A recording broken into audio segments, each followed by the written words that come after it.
Hello, and welcome back to Hedgehog Storytime, where I read my weird original fiction. The following is part of the Mayhem Cerebrum project, linked to the playlist in the description below. Yes, you have to read them all. No, that is not a request. I promised she would be back this arc. And I'm finally fucking delivering. Third to last episode, I'm delivering. This is Katya Borozova and the Door to Somewhere. Katya had always possessed the suspicion that she might be somewhat odd. It had started when she was very young, picking up bugs in the courtyard of the Volkov Manor. She'd found them fascinating, but Natalia just looked down at her in disgust, and Marie had run screaming when she held one up to show them. It had only gotten worse as she gotten older, especially after their father died, when death entered the equation of her life. And then there was everything that came after, but she didn't like to think about those days. It got better, of course, after everything had happened and what remained of her family had come to dwell in the city. It wasn't as strange there for a girl to be interested in anatomy and bugs and small rodents. As strange being the operative word. She was just often viewed as weird or slightly creepy than the actual spawn of the devil. She learned very quickly how to appear normal. Katya never would have gotten through school otherwise. She'd finally been able to go to a proper one, just like Jack and Mikhail, but she quickly realized that it wasn't the bastion of learning she thought it would be. Most of her classmates didn't even want to be there. Katya already stuck out with her thick accent and limited English skills, so she couldn't afford to have anything else wrong with her. It didn't help who her guardian was.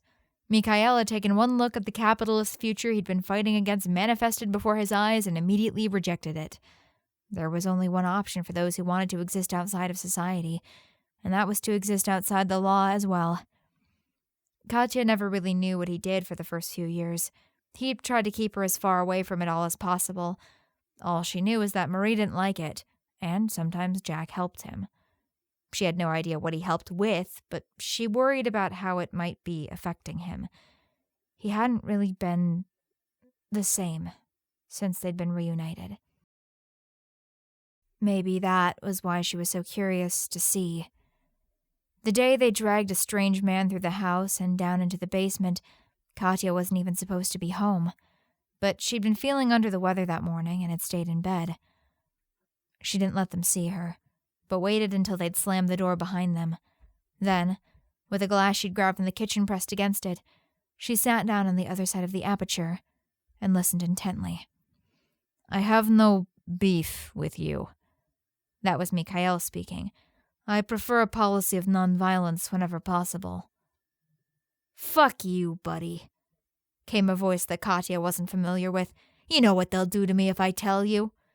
"The same thing we're about to do if you don't. All I want is the location of the drugs your gang stole. I ain't scared of you, you commie bastard." "Then I guess it means it's my turn." Jack finally spoke, and the wall next to Katya vibrated slightly, like he'd just pushed off of it. "Listen, mate. It'll be much easier for everybody involved if you just told us what we wanted to know." "Oh yeah, real intimidating, sinking a real proper English gentleman on me? What are you gonna do, make me sit through a tea party?" "It'll be a party, all right. But not for you." "Well, do your worst then." The man spit audibly. And then there was a very long, very terrible silence. Katya held her breath, though she wasn't sure why. Though she couldn't describe exactly how, it was clear that something in the air had changed. "Go ahead." Mikhail finally broke the silence, immediately before a sudden noise sent a shiver right down Katya's spine. It took her a solid minute to realize that it was a laugh, and that it was most likely coming from Jack's throat. "All right then, mate. Looks like you and me are gonna have some real fun." And then the screaming began.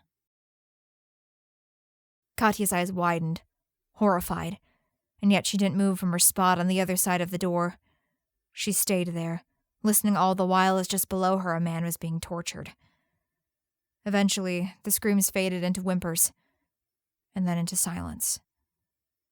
It stayed that way for a long time. "I'll take him to a hospital." Mikhail's voice cut through the air, and almost immediately, there were footsteps pounding up the stairs towards her. Katya bolted in the hallway and into the kitchen.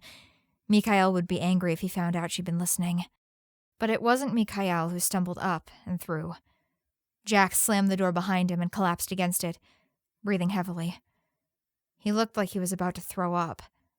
His face was pale, and his white shirt was covered in blood. Katya was pretty sure it wasn't his. She didn't know why she did it, maybe to comfort him or ask what he'd been doing, but Katya opened the kitchen door and took a step into the hallway. At the sudden creak, Jack's head shot up. "Katya?" he asked, his voice coming out gruffer than she was used to. "What are you doing here?" Are you all right?" she asked, confused as his expression turned almost fearful, and took another few steps towards him. Not now, Katya," he stuttered. I can't see you right now." Against his wishes, she kept approaching. "Why?" she asked. "Get the fuck away from me!" He almost growled at her, his face contorting into a wild anger she had never seen before. She jumped as he nearly lunged forward and ran all the way back up to her room. The rest of the day she hid under the covers and trembled. Something was gravely wrong with her beloved Mr. Steele, and she couldn't help the notion sticking in her head that it was her fault. He never really recovered his old self. There were moments of it, sure, but those little hints of sunshine became few and far between as the months went on, until it seemed like there was almost nothing left of him. And then one day he was just gone. That was another thing Katya didn't like to think about. Mikhail managed without him, and over the next few years his criminal activities grew into a business. He and Katya and Marie were able to move into a nice house in a nice neighborhood, and he didn't have to drag people into their basement anymore. He had plenty of other places for that. Except the one time, of course. Mikhail was clearly flustered and out of sorts. Maybe the house was the closest location. Whatever the reason, when Katya came home from her private school, she walked through the door to see a man bruised, bloody, and tied up in the dining room. And beyond that, a group of anxious gangsters were milling around in the parlor. "It's a difficult situation," one of them was trying to comfort Mikhail, who was simply shaking his head. "If only Jack was here," he muttered. "What's going on?" Katya asked from the doorway, her backpack half off her shoulders. "Why is there a man tied up in the dining room?" "Katya," Mikhail sighed. Clearly he'd forgotten about her. "This is no place for—" She frowned.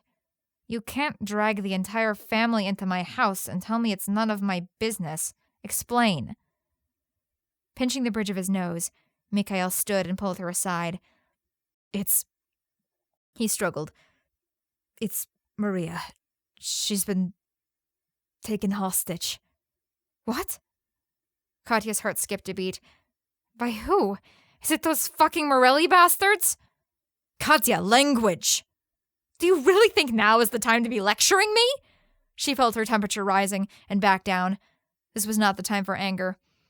"So, that man in the dining room. Duh. We got one. But they won't do a trade. I guess they think she's worth more than him." "They'd be right." "So we've been trying to get her location from him, but the bastard won't talk. I'm afraid if we do anything more, we might kill him."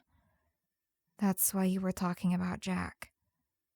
She thought for a moment, then closed her eyes and took a deep breath. She'd made up her mind. "Let me do it," she said finally. It took Mikhail a second to even comprehend what she'd said. "What?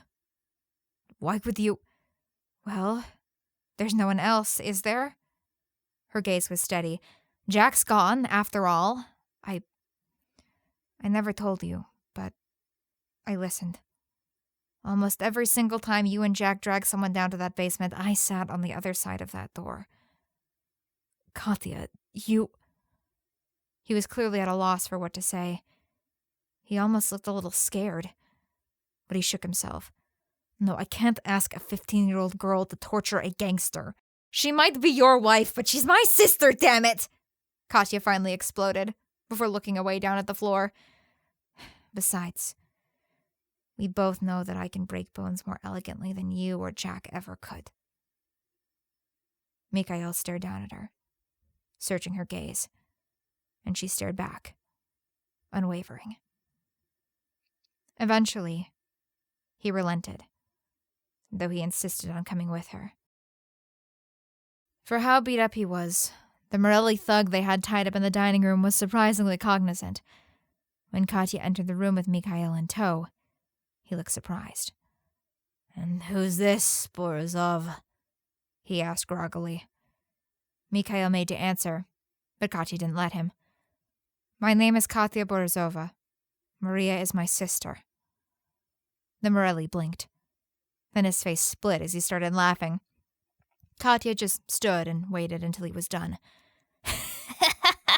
"Let me guess," he attempted in between fits. "You're here to beg for her life, right? Tell me how much she means to you and give me puppy dog eyes. Interesting strategy, Borozov." "That's not why I'm here," she said quietly, and the smile fell off his face. Though she wasn't planning on using it, she grabbed a scalpel from a tray on the table and checked to see how sharp it was. He started to laugh again, but there was a palpable nervousness to it. "Borozov," he mumbled, "what kind of joke is this?" "It's not one," he said gravely, as he moved back towards the wall to give Katya space. She thought that she would be feeling nauseous by this point at the very least, but her entire body seemed invaded by a terrible, cold calm. "You're going to tell me where you're holding my sister," she stated, setting the knife down and approaching him empty-handed. "Or what?" Katya didn't say a word. She just grabbed his bound hands, gripped one of his fingers firmly, and wrenched it back. There was a terrible popping sound, and the Morelli couldn't help but cry out. "Do you know how many joints you have on each hand?" she asked calmly. When he didn't answer, she grabbed his middle finger and cracked that one back as well. "Well, tell me." "Fuck, 15? "Incorrect." There went the ring finger as well. By this point, he was sweating bullets. "There are actually 27. There's 54 between both hands, and if you somehow make it through me dislocating every single one, we can always start on your toes. Although I will warn you." She got a firm grip on his horribly mangled index finger and violently snapped it back into place. "It hurts a lot more going back in." This time, he really did scream. To his credit, she got through nearly all the joints at the base of his fingers before he finally talked. It was probably the thought of having to pop all of them back into place more than the actual pain itself, but fear was half the technique, after all. As soon as he spilled the location, Mikhail went about assembling a rescue posse and Katya slipped away in the confusion. Calmly, she walked all the way across the house and up to her room, only to collapse just on the other side of the door. Desperately, she dug her hands into the tangles of her rug, trying to keep herself on top of it, trying not to find herself in a cold, dark cellar. There had been so many she'd faced down there with a knife in her hand. So many limbs she'd cut, lives she'd ended. And after all these years, she'd been able to just flip it back on, just like a switch. She'd thought she'd learn how to be a person again. But when something was broken, it was impossible to put it all back together again. Not in the same way it was when you'd found it. Katya shuddered violently. She was still in that cellar. She was never getting out. And it was only then she realized why she always listened to Jack at that basement door. Because that thing she'd done to him, that terrible thing that had never left her mind, it had made him just like her. She never tortured anyone for Mikhail after that, and he never asked. In fact, they both seemed to be in agreement that Katya should keep as far away from the whole business as possible. She tried to be normal. It was never something she was quite able to manage. College was a little better than high school. At least most people in the forensics anthropology department at Crowley College were interested in learning. Still, it wasn't exactly what she'd been hoping for. Katya still felt out of place. Odd. She found herself keeping her mouth shut for fear that her peers would look at her like Natalia had all those years ago. That was, at least, until she met Professor Odell. He was even more odd than she was, somehow. Stiff, uptight, maybe even a little pretentious. Most of the student body hated him, and even more grumbled about why an occult studies credit was even a requirement for their major. Katya wondered, however, if a lot of that brusqueness was really a front for a somewhat awkward interior. Of course, she only developed this hunch in the first place because parking on campus was next to impossible. Not that Katya really cared, as her apartment was only a 5-minute walk away, but Odell often ended up parking in that same area, and so they found themselves sometimes walking to the same place at the same time. At first, their conversations were perfunctory and awkward, but over time, they discovered a few commonalities. Even if their fields were different, they both loved the act of discovery. In all honesty, Katya didn't think he was a bad professor, either. He explained things in interesting ways and respected the students enough to not give out busy work. She had a free credit she needed to fill and ended up taking another of his classes the next semester. It got to the point where one day after class he approached her and stated bluntly, "You know you're halfway to an occult studies minor." Needless to say, she ended up taking more of his classes. Eventually it felt like she was friends with him more than any of her peers, as much as anyone could be friends with Odell.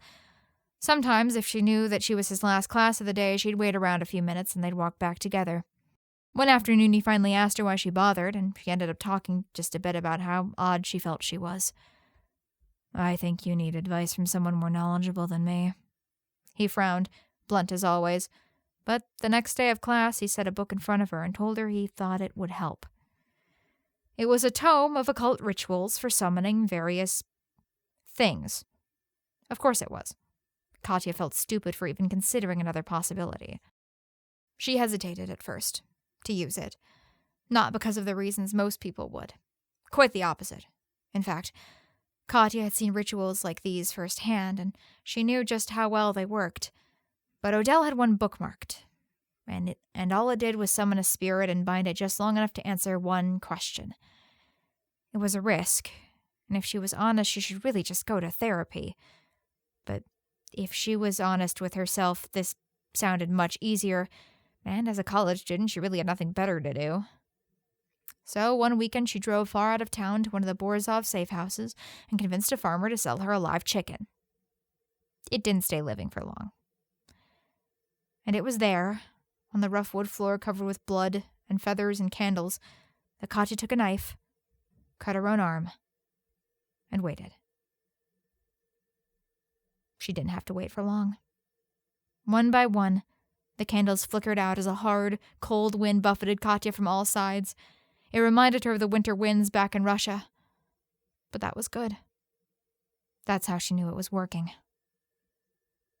A cool blue light began to flicker to life in the center of the room, growing stronger as each of the candles went out. And after a moment, it began to speak. "Unbelievable," was all it said. But it didn't need to say more. Katya would have recognized it anywhere. It was a voice she hadn't heard in a very long time, and never wanted to again. Of course, it was just her luck that of all the spirits, all of the demons she could have summoned to answer her question, it had to be the one who was already at the heart of it all. Natalia. I haven't used that name in a very long time. I know you by no other. There came a bored, directionless sigh. Of all the people in this entire cosmos, you have to be the one to summon me. Now, of all times. I'm very happy to see you again, too. Katya grimaced, shaking a little despite herself. Don't worry. I won't be keeping you for long. You only have one question, yes, and no commands. That's right. Well then, spit it out, you little maggot. Katya cringed involuntarily. Even after all these years, that voice could still affect her this badly. It was pathetic. She shook herself and straightened. Perhaps I'll just leave you there until the ritual runs its course. Neither you nor I have the time for that. Why would I want to ask you when you caused the question in the first place? Ah, I see. As usual, blaming me for all your troubles, Katyusha. I will have you know that I may have tormented you, but you were already a vile creature from the moment I first set eyes on you. But go on, ask your question, and I will once again solve your problem for you. Bullshit! Katya spat out through clenched teeth. That circle will make you tell the truth, and I want to hear it from your mouth. So just what is it that's wrong with me? There was another sigh, like Katya had ruined her fun. Fine. Your problem, Katya Borozova, is not with me or with you.